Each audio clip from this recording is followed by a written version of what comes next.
propellant on board the Starship launch vehicle. I want to take a quick moment to say that the crowd energy here is electric. I feel like it's Falcon Heavy test demo all over again. And hopefully you'll hear us as we get into the plus count. But right now, next activity is coming up. The flight termination system arms at T-minus 2 minutes. Thrust vector control checkouts at T-minus 2 minutes. And then after that, major activity will be the T-minus 40-second gate. There's a view looking up at the 33 Raptor engines. There are 20 engines in a circle on the outside, and as Shiva said earlier, 13 engines on the center. Those are the ones that gimbal and steer the vehicle.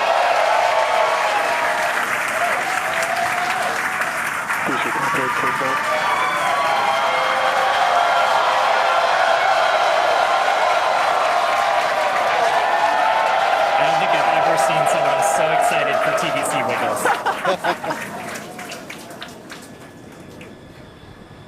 Love this view. These are the 33 Raptor engines at the base of the Super Heavy booster. I think we can see those wiggles now. We're currently inside 90 seconds. Next major activity, T-minus 40 seconds. That is a gate, a decision point.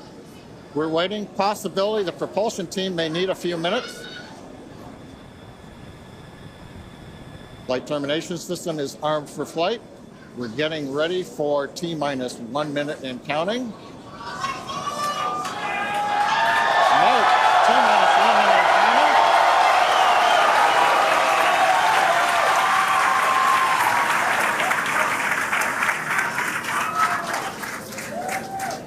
counting. Next, we'll see as we get past T-minus 40 seconds for final checks of the vehicle.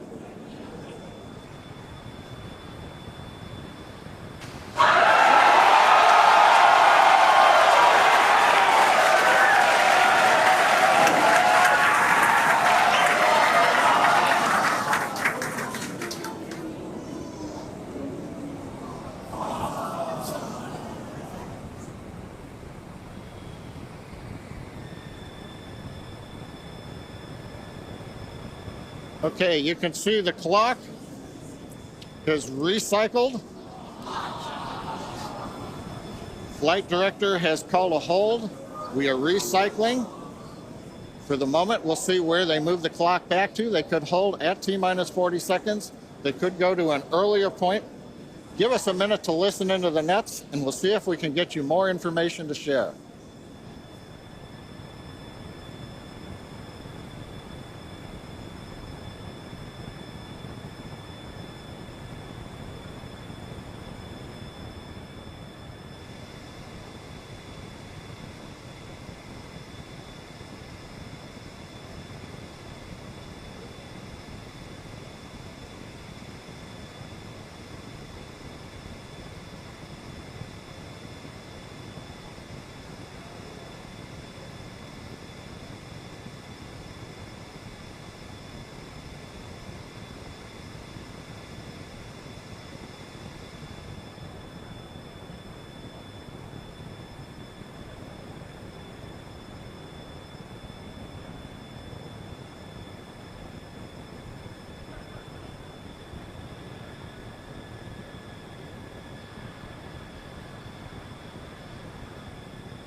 John Innsbrucker again here at the Hawthorne webcast desk.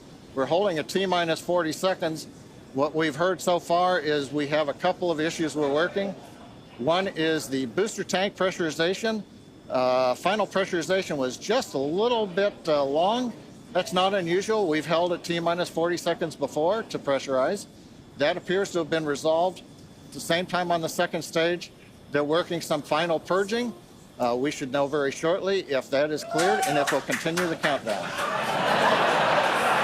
Everyone, especially that person, is excited to keep going. Like John said, we should know shortly if we are able to continue.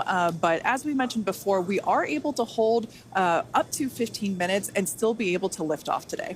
Yeah, on Falcon 9, it's a little bit different. Once we start propellant loading, we pretty much have to go at the targeted time. Otherwise, the propellants can warm up and we may not have the performance for that particular mission profile. It's a little bit different on Starship. Folks, if I can interrupt, yeah, it looks like they're clearing all the flags, and we're going to release at T-minus 40 seconds.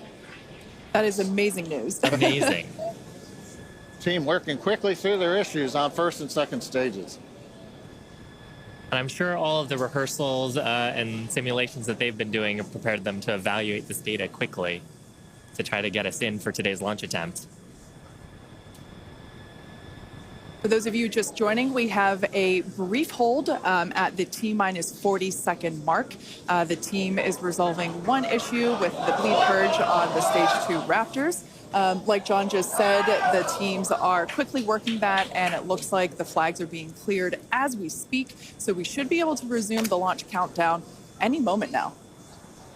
And it's worth noting on Starship that once we resume the countdown, it restarts from the 40-second period, and then we keep going unless another condition pops up. So stick around because Starship could be going here real soon. Don't walk away, that's for sure. Amazing views here coming to us from Starbase, Texas. Cheering, the clock started again.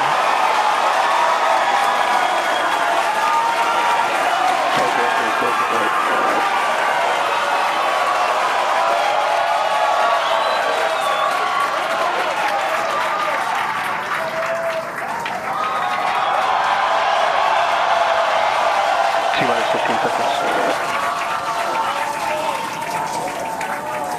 10, 9, 8, 7, 6, 5, 3,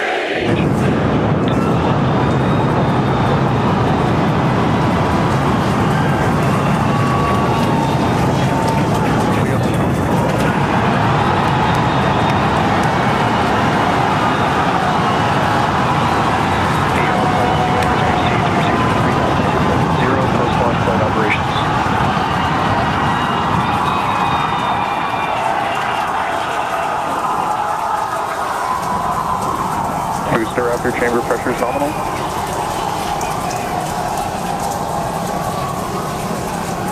T-plus 43 seconds into the test flight of the inaugural Starship vehicle. Tower cleared, we're into pitch over. Propulsion reports first stage engines nominal. What a sight from the ground cameras at Starbase. We're flying at twice the thrust of the Saturn V heading to space. Authorization of signal, Corpus Christi. We're throttled down and throttled back up.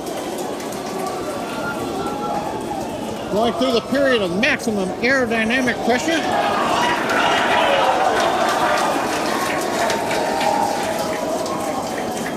As the velocity increases, the density of the atmosphere is decreasing. Max Q. Lessening stress on the vehicle. The call out, max Q now.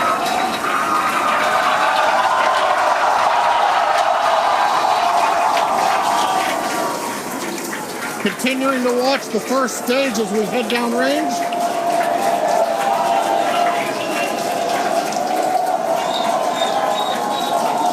"100 seconds into flight. Our next major activity is going to be shutdown of the first stage. The Houston tracking station now acquiring the vehicle. With shutdown, we will get separation of Starship from Super Heavy and ignition of the Starship engines. When Starship separates, we light up 6 engines in a staggered sequence, If all goes well, those 6 engines will burn for almost 6.5 minutes. Onboard view from Starship. And there's views of the Raptor engines on the second stage as we prepare for stage separation. Now, after stage separation, the first stage will flip and begin a boost back maneuver for landing in the Gulf.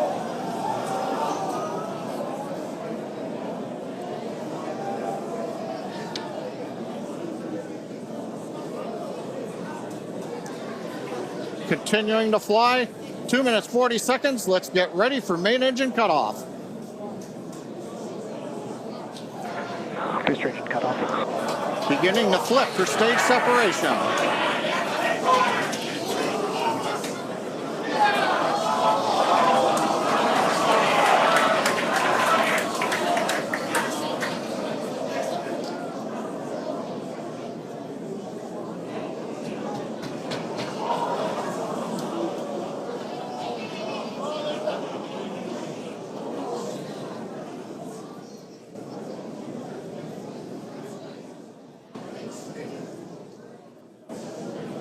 As of right now, we are awaiting stage separation, where Starship should separate from the Super Heavy booster. Yeah, Kate, right now it looks like we saw the start of the flip, but obviously we're seeing from the ground cameras the entire Starship stack continuing to rotate. We should have had separation by now. Obviously, this is does not appear to be a nominal situation. Yeah, it does appear to be spinning, but I do want to remind everyone that everything after clearing the tower was icing on the cake.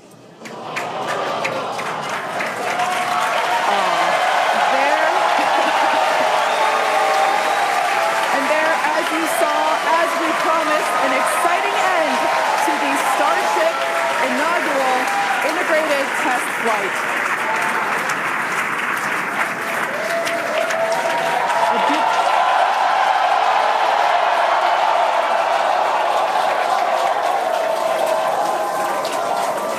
Everyone here absolutely pumped to clear the pad and make it this far into the test flight, the first integrated flight of the booster and the Starship vehicle. Live view there of our control center at Starbase, which we refer to as Star Command. As we said before, obviously we wanted to make it all the way through, but to get this far, honestly, is amazing. Well, if you're just joining us, Starship just experienced what we call a rapid unscheduled disassembly, or a RUD, during ascent. But now this was a development test. This is the first test flight of Starship, and the goal was to gather the data, and as we said, clear the pad and get ready to go again. So you never know exactly what's going to happen, but as we promised, excitement is guaranteed. And Starship gave us a rather spectacular end to what was truly an incredible test thus far. As we mentioned at the start of today's program, any and all the data that we collected during the test is going to help us with further development of Starship, and it's going to improve the vehicle's reliability as SpaceX seeks to make life multiplanetary. It's really worth noting that the flight path was designed to be over water and all the air and sea space. Along with that flight path and those surrounding areas were cleared in advance of the test. And of course, we're going to be coordinating with local authorities for the recovery operations. But honestly, what an exciting morning. Oh my gosh. We had a successful liftoff from Starbase, Texas at 8:28 a.m. Central Time. We cleared the tower, which honestly was our only hope. We cleared the tower, and all the data that we collected all the way through all those Raptor, those 33, although I think we saw that 3 Raptor engines were out. But we got all that data, and we got so far as to hoping to see the Starship, the second stage, separate from the first stage, the Super Heavy booster. And unfortunately, we didn't make that happen, but that's okay. It was the first integrated launch, and honestly, today was amazing. Absolutely incredible day. We made it through a number of those initial test objectives with getting booster ascent, getting all the way through the countdown, working some issues at the end. Like, totally really fantastic day. Got through the gate at T-minus 40 seconds on the second try. everything released, the hold downs, the quick disconnect arms, everything moves out of the way. And then we got the vehicle off of the pad, through max Q, all the way up to stage separation, even starting into the prep for stage sep. And then, as we say, a lot of excitement. Yep. Honestly, my face has had a smile on it since liftoff, and now my face hurts. Now, since we don't have any insights on the cause of our rapid unscheduled disassembly at this point, we're going to end our webcast here. Teams will continue to review the data and work toward our next flight test. But before we go, a big congrats to the entire SpaceX team on an exciting first integrated flight test of Starship. And of course, a shout out to our viewers. We appreciate you joining us. And as always, we thank you for your interest in Starship, SpaceX, and your ongoing support. Till next time.